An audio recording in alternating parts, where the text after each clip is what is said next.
Hello दोस्तों, कैसे हैं आप लोग। उम्मीद करता हूँ स्वस्थ होंगे, दुरुस्त होंगे, मस्त होंगे और अपना काम अच्छे से कर रहे होंगे और पढ़ाई तो अच्छे से कर ही रहे होंगे। भैया हम लोगों ने इसके पहले देखा था एक हिंदू मैरिज एक्ट का पूरा समराइज भी मैं देखा था वीडियो में, क्या क्या है इसमें, क्या क्या पढ़ना है। आज हम लोग स्टार्ट करते हैं अधिनियम, जहाँ से स्टार्ट होता है सेक्शन 1 के ऊपर से, जहाँ से अधिनियम का नाम लिखा होता है वहाँ से लेके और सेक्शन 1, 2 पूरा पढ़ेंगे, ठीक है। तो चलिए स्टार्ट करते हैं। देखिए, हिंदू मैरिज एक्ट 1955 का अधिनियम है, आपको पता है। किसी भी एक्ट जब स्टार्ट होता है कोई भी एक्ट, तो उसके सबसे नीचे यही लिखा होता है, ठीक है भैया। और इसके नीचे ये होता है कि अधिनियम का संख्यांक कौन सा है। तो अधिनियम का संख्यांक देख लीजिए, अधिनियम संख्यांक 1955 का 25वां है, ठीक है। 1955 का अधिनियम संख्यांक 25 है, ठीक है। इसका मतलब है कि 1955 में जो अधिनियम पारित हो गया था उसमें 25वें नंबर पर ये आ रहा है, ठीक है। ये 25वें नंबर पर आएगा। अब इसका उद्देश्य देख लीजिए भैया, उद्देश्य क्या है हिंदू विवाह अधिनियम 1955 का। तो हिंदुओं के विवाह से संबंधित विधि को संशोधित करने के लिए, यानी संशोधित करने के लिए और संहिताबद्ध करने के लिए, ठीक है। हिंदुओं के विवाह से संबंधित विधि को, जो भी लॉ है हिंदू मैरिज एक्ट से संबंधित, उनको संशोधित करने के लिए और उनको संहिताबद्ध यानी इकट्ठा लाने के लिए, ठीक है, कोडिफाई करने के लिए यह अधिनियम बनाया गया है। अब देखिए भैया, चैप्टर 1 स्टार्ट हो जाता है प्रारंभिक। तो चैप्टर 1 प्रारंभिक है भैया, ये यहाँ से देखिए धारा 1 है, चैप्टर 1 प्रारंभिक है और उसके बाद धारा 1 है। तो धारा 1 क्या है, संक्षिप्त नाम और उसका विस्तार। तो संक्षिप्त नाम भैया जैसे कि सबका होता है। और हाँ, एक चीज बताना भूल गया कि ये लागू कब हुआ था। तो ये देखिए, ये 1955 का जो एक्ट है, ये 18 मई 1955 को इसको राष्ट्रपति की स्वीकृति प्राप्त हुई थी और इसी दिन ऑफिशियल गजट में सेंट्रल गवर्नमेंट द्वारा नोटिफाई कर दिया गया था। तो इसीलिए ये इसी डेट को, जिस दिन इसको स्वीकृति प्राप्त हुई या राष्ट्रपति की सहमति जब इस अधिनियम पर प्राप्त हुई, उसी दिन ये लागू भी हो गया। क्योंकि ये उस दिन लागू होता है जिस दिन सेंट्रल गवर्नमेंट ऑफिशियल गजट में नोटिफाई कर दे। तो उसी दिन नोटिफाई भी कर दिया था। तो भैया आप लोगों के लिए अच्छी बात है कि 18 मई 1955 सॉरी 18 मई 1955 को ये लागू भी हो गया था। अब देखिए भैया, चैप्टर 1 प्रारंभिक है। चैप्टर 1 में ये देखिए धारा 1 है, संक्षिप्त नाम और विस्तार। तो संक्षिप्त नाम इसका क्या है, तो इसका संक्षिप्त नाम भैया हिंदू मैरिज एक्ट 1955 है। हिंदू विवाह अधिनियम 1955 है इसका संक्षिप्त नाम। और इसका विस्तार कहाँ कहाँ पर है, तो इसका विस्तार भैया संपूर्ण भारत पर है, ठीक है, होल ऑफ इंडिया, ठीक है, संपूर्ण भारत पर, ठीक है भैया। अब यह अधिनियम लागू, इस अधिनियम का लागू होना मतलब यह अधिनियम किस पे लागू होगा, तो ये देख लीजिए, इसमें कुल मिलाकर 3 खंड दिए गए हैं धारा 2 में, ठीक है। धारा 2 में 3 दिए गए कि यह अधिनियम, एक मिनट रुक जाइए जरा, तो कोई आया ऐसा है।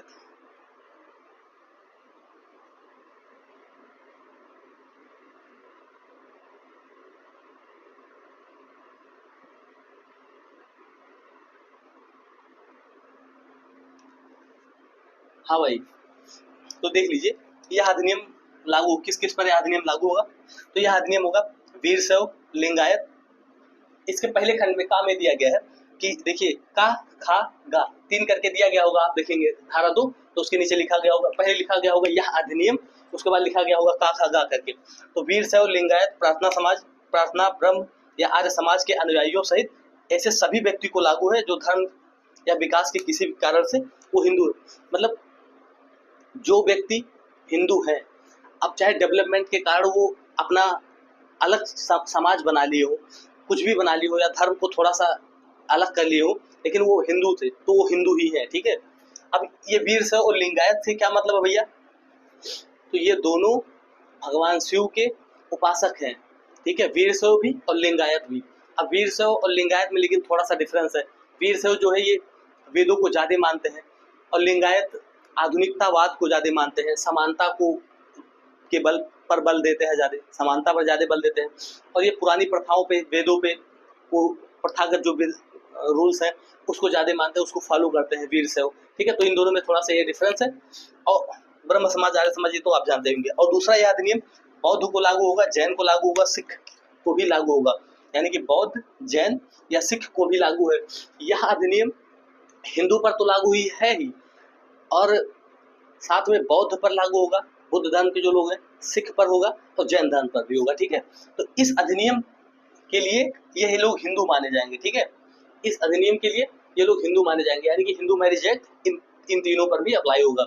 अब किस पर होगा, तो उन सभी व्यक्तियों पर होगा जो मुस्लिम, तो मुस्लिम, ईसाई, पारसी या यहूदी ना हो, ठीक है। बेल एक्ट में एकदम क्लियरली लिखा गया, आप लोग देखिएगा तीसरे खंड में गा वाला खंड जो है, इसमें लिखा गया है कि वे लोग हिंदू हैं जो मुस्लिम, ईसाई, पारसी या यहूदी नहीं हो, वो हिंदू है, ठीक है। हिंदू वो है जो मुस्लिम, ईसाई, यहूदी, पारसी ये चार ना हो।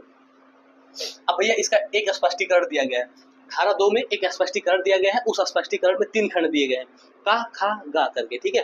तो वो स्पष्टीकरण देख लेते हैं। कोई भी व्यक्ति हिंदू, बौद्ध, जैन, सिख तब होगा, कोई भी व्यक्ति हिंदू, बौद्ध धर्म का, जैन धर्म का, सिख धर्म का तब होगा जब, अब कब, इसमें 3 परिस्थितियां दी गई है। एक तो अगर वो कोई बालक है तो उसके, अगर वह कोई बालक है व्यक्ति, तो उसके, चाहे वो बालक औरस हो या जारज हो, औरस का मतलब क्या है, औरस और जारज का मतलब वैध या वैध, चाहे वो बालक वैध हो चाहे अवैध हो, मतलब शादी के पहले बच्चा हो गया हो या शादी के बाद बच्चा हुआ हो, मतलब चाहे लीगली मैरिड कपल से बच्चा हुआ हो चाहे लीगली मैरिड कपल से बच्चा ना हुआ हो, वो दोनों भी बच्चे अगर उसके दोनों में से, दोनों जनक मतलब माता पिता, मतलब दोनों जनकों में से एक लोग खाली हिंदू, बौद्ध, जैन या सिख हो, तो वो हिंदू माना जाएगा, ठीक है। अगर कोई बच्चा है, फिर से एक बार बता रहा हूँ, अगर वो कोई बच्चा है और वह बच्चा चाहे धर्मज हो चाहे अधर्मज हो, वह बच्चा हिंदू तब माना जाएगा, हिंदू, बौद्ध, जैन धर्म तब माना जाएगा जब उसके दोनों जनकों में से, यानी माता पिता में से कोई एक हिंदू हो, ठीक है। मतलब वो बच्चा हिंदू कब माना जाएगा, जब उसके माता पिता में से कोई एक हिंदू, बौद्ध, जैन या सिख हो, ठीक है, तब वह बच्चा हिंदू माना जाएगा।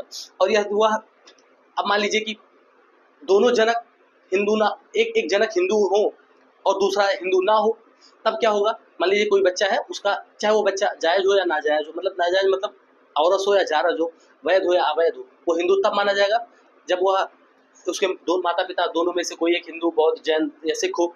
और अगर एक हिंदू हो और दूसरा हिंदू ना हो, तब वह कैसे हिंदू माना जाएगा, तो वो पालन पोषण के आधार पर, ये देखिए आप नीचे लिखा होगा, ये पालन पोषण के आधार पर, मतलब उस बच्चे का लालन पालन कैसे हुआ उसके आधार पर ये डिसाइड किया जाएगा कि यह हिंदू है कि नहीं। अगर हिंदू विधि के हिसाब से उसका पालन हुआ होगा तो हिंदू माना जाएगा, और हिंदू विधि के हिसाब से पालन पोषण नहीं हुआ होगा तो वो हिंदू नहीं माना जाएगा, ठीक है। अब ये लास्ट गा वाला देख लीजिए, जो हिंदू, बौद्ध, जैन, सिख धर्म ग्रहण या पुनर्ग्रहण, इसे मान लीजिए कोई भी व्यक्ति जो पहले हिंदू नहीं था वो हिंदू धर्म ग्रहण कर लिया तो वो हिंदू माना जाएगा। अब मान लीजिए ग्रहण करने के बाद उसको लगा कि अरे नहीं हिंदू धर्म सही नहीं है, दूसरा धर्म अपनाते हैं, तो चेंज कर लिया फिर से, तो वो नॉन हिंदू हो गया, मतलब हिंदू नहीं रह गया, लेकिन उसको लगा अरे नहीं यार इससे अच्छा तो हिंदू ही था, तो वो फिर से अपना लिया, यानी पुनर्ग्रहण। एक बार ग्रहण करने के बाद छोड़ दिया हो और फिर से ग्रहण कर लिया हो तो उसको पुनर्ग्रहण यानी पुनः ग्रहण करते हैं। तो या तो हिंदू, बुद्ध, बौद्ध, जैन या सिख धर्म ग्रहण किया हो या पुनर्ग्रहण किया हो, ठीक है। और या तो वो पहले से हिंदू रहा हो तो हिंदू माना ही जाएगा, ठीक है। तो भैया ये रहा खंड धारा 2, और धारा 2 के का दूसरा खंड जो है, धारा 2 में भी तो 3 खंड है कुल मिला के, तो धारा 1 का पहला खंड तो ये रहा, धारा 2 का दूसरा खंड ये है कि आर्टिकल संविधान के अनुच्छेद 366 के खंड 25 में जो समुदाय वर्णित है, ट्राइब मतलब शेड्यूल ट्राइब, ठीक है, उन लोगों को यह अधिनियम लागू नहीं होगा, और लागू अगर होगा तो तब लागू होगा जब केंद्र सरकार ऑफिशियल गजट में नोटिफाई कर दे। ऑफिशियल गजट क्या है, वही ऑफिशियल गजट, ठीक है, जो जिसमें यह अधिनियम नोटिफाई करता है, या कुछ भी अगर उसको ये दिखाना होता है कि हाँ अब आज से सेंट्रल गवर्नमेंट ये काम कर रहा है तो ऑफिशियल गजट में नोटिफाई कर देता है, ठीक है। तो जब तक केंद्र सरकार ऑफिशियल गजट में नोटिफाई नहीं कर देता तब तक हिंदू विवाह अधिनियम 1955 संविधान के अनुच्छेद 366 के खंड 25 में जो शेड्यूल ट्राइब के लोग दिए गए हैं, लोग हैं, उन पर यह अधिनियम लागू नहीं होगा। यह अधिनियम किन पर लागू नहीं होगा, तो शेड्यूल ट्राइब पर। और शेड्यूल ट्राइब कहाँ दिया गया है, तो संविधान के अनुच्छेद 366 के खंड 25 में दिया गया है, ठीक है। अब भैया ये ऑफिशियल गजट में नोटिफाई कर देंगे तब तो भैया लागू हो जाएगा, ठीक है। अब इसका तीसरा खंड है कि इस अधिनियम के लिए यानी हिंदू मैरिज एक्ट के लिए हिंदू का कौन क्या समझा जाएगा, हिंदू कौन है, हिंदू पद का क्या अर्थ लगाया जाएगा। तो इसका बताया गया है कि जिस पर यह एक्ट लागू होता है वह हिंदू माना जाएगा, चाहे वो हिंदू हो चाहे ना हो। अब जैसे बौद्ध, जैन धर्म या सिख धर्म या ये लोग हिंदू तो है नहीं, लेकिन इस अधिनियम के लिए इनको हिंदू माना गया है, तो भैया ये अधिनियम उन पर लागू होगा। ये हिंदू पद के अंतर्गत वो लोग आएंगे, ठीक है। तो भैया ये रहा आपका पूरा पूरा का पूरा खाका, धारा 1 और 2, और इसका अधिनियम का उद्देश्य, संख्यांक, संख्या लागू कब हुआ 18 मई 1955 को। आप लोग एक बार देख लीजिए हिंदू मैरिज एक्ट का, ये पूरा थोड़ा सा डिटेल है धारा 1 और 2 का। ये अधिनियम संख्यांक भैया देखिए, अधिनियम संख्यांक 1955 का 25वां है। ये उद्देश्य है भैया कि हिंदू विवाह अधिनियम क्यों बनाया गया है। उसके बाद धारा 1 देख लीजिए, धारा 2। धारा 1 में संक्षिप्त नाम और विस्तार। संक्षिप्त नाम क्या है, हिंदू मैरिज एक्ट है, ये देखिए। और इसका विस्तार क्या है, तो ये पूर्ण संपूर्ण भारत पर लागू होता है, ठीक है।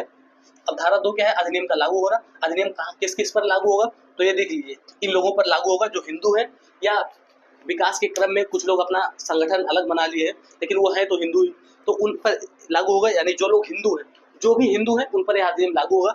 और उन पर भी लागू होगा जो बौद्ध, जैन धर्म या सिख धर्म के लोग हैं, उन पर भी यह अधिनियम लागू होगा। और उन पर भी लागू होगा जो मुस्लिम, ईसाई, यहूदी, पारसी ना हो, ठीक है, वो हिंदू है, उन पर लागू होगा। अब स्पष्टीकरण में बताया गया है कि कोई व्यक्ति हिंदू, बौद्ध, जैन या सिख तब होगा जब ये तीनों परिस्थितियां होंगी, तभी वो हिंदू माना जाएगा।